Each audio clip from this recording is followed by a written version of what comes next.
I trusted him with everything, my love, my secrets, my dreams, and the one person I trusted most in this world, my best friend, was the one he chose to destroy me with. But what they didn't know was I was quietly watching, learning, and waiting, and by the time they realized what I was doing, it was already too late.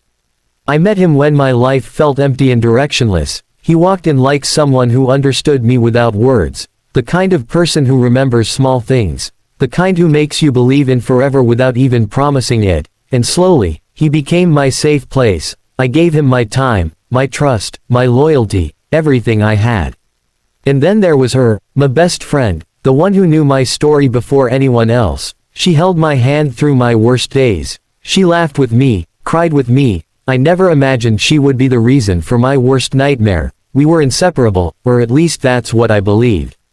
At first, the changes were small. He started replying late. She started acting distant. I ignored it, because when you love deeply, you don't suspect, you defend. I made excuses for both of them. He's just busy, she's going through something, but deep down, something felt off, something I didn't want to admit.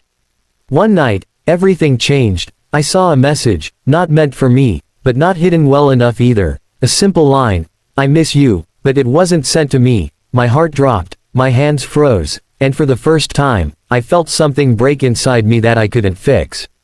I didn't confront them, not yet. Instead, I watched, quietly, carefully, and the truth unfolded piece by piece. Secret meetings, late-night calls, stolen moments, everything I thought was mine, was never really mine.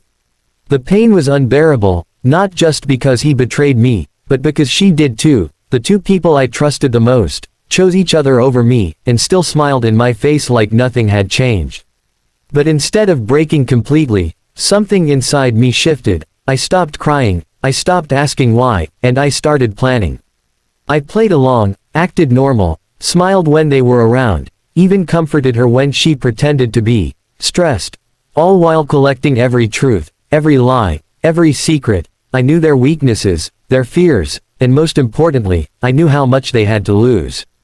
Then the moment came, the perfect moment, when they thought they had gotten away with everything. I invited them both. One place, one time. They didn't suspect anything. Why would they? I was still the naive girl who trusted too easily. But that night, everything changed.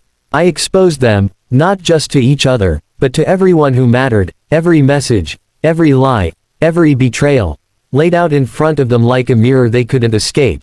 Their faces turned pale, their voices shook, and for the first time, they felt what I felt.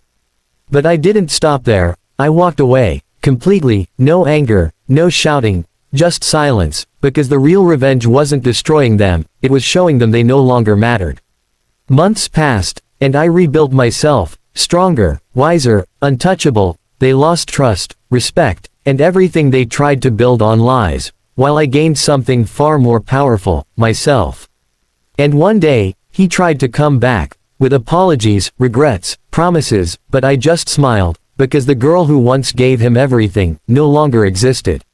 Sometimes betrayal doesn't break you, it reveals you, and sometimes revenge isn't about hurting others, it's about becoming someone they can never reach again. So if you've ever been betrayed, don't rush your pain, don't waste your energy on revenge driven by anger. Become something so strong, so independent, that their betrayal becomes your turning point, not your ending. Because in the end, the real victory is not making them suffer, it's showing them they lost someone they can never replace.